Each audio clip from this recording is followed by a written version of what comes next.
qu'on constate en général, c'est une explosion de la créativité dans les messages publicitaires.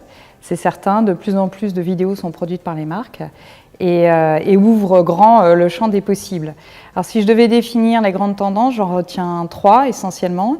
La première, ça va être sur la manière dont les marques travaillent avec leur agence créative. En fait, le fait de devoir démultiplier les formats vidéo amène à créer une manière beaucoup plus agile de collaborer, et on voit beaucoup de créativité dans les organisations pour arriver à être de plus en plus agile dans le processus créatif entre l'objectif marketing et puis la mise en ligne des formats vidéo. Donc ça, c'est la première grande tendance. La deuxième, c'est sur la longueur des vidéos. En fait, on est de plus en plus libre de faire une vidéo de 5 secondes, 42 secondes ou 6 heures. On voit des marques, il y a Blabla Airlines qui a sorti récemment une vidéo publicitaire de 6 heures. Et finalement, on voit un recentrage sur le message. Qu'est-ce qu'on veut vraiment dire? Et une liberté de plus en plus grande prise par les marques sur le format dans lequel ce message va être contraint. Et donc voilà, ça c'est vraiment la deuxième grande tendance. Et la troisième grande tendance, ça va être vraiment sur l'utilisation des nouvelles formes de langage qui émergent sur YouTube notamment. Alors si je vous dis un exemple, le Get Ready With Me, c'est une grande tendance des tutoriels beauté qui est comment je me prépare le matin et les youtubeuses montrent aux internautes comment elles se préparent le matin. Et ça, c'est une tendance qui est très forte et qui peut être reprise par les marques. Il y a énormément de tendances qui émergent, qui sont relativement éphémères. C'est-à-dire que c'est une tendance qui va durer 2-3 mois. Et les marques, grâce à cette agilité et grâce à cette nouvelle forme de vidéos possibles, elles vont surfer sur ces nouvelles tendances très, très rapidement.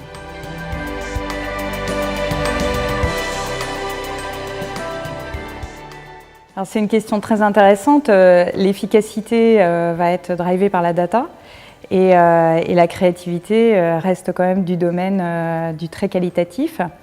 Alors finalement, ce qu'on constate, c'est qu'on arrive malgré tout à définir des grandes tendances. Alors, je vous donne un exemple.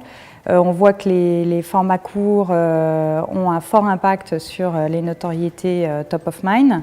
Et les formats longs vont en revanche servir à driver une favorabilité pour la marque et à faire bouger les items qualitatifs de la marque. Alors, ce genre de learnings sont essentiellement liés à des corrélations qu'on arrive à faire entre les données de performance d'une créa et le contenu de la créa.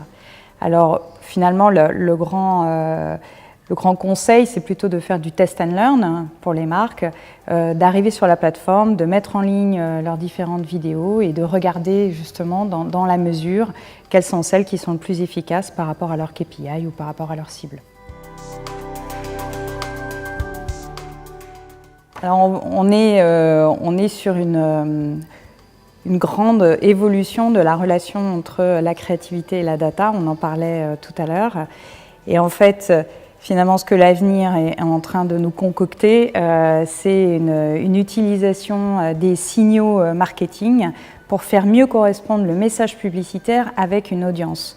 Donc on voit de plus en plus des marques qui vont non pas chercher à faire un seul message pour un mass média, mais de se dire finalement pour mes clients dont je sais qu'ils sont des clients à forte valeur ajoutée, je vais donner tel message, ou des clients qui sont face à un moment de vie, je vais adapter le message. Et donc on voit de plus en plus le ciblage avancé et l'émergence de nouvelles formes créatives et le matching entre cette vidéo-là pour cette sous-cible-là. C'est vraiment la grande tendance.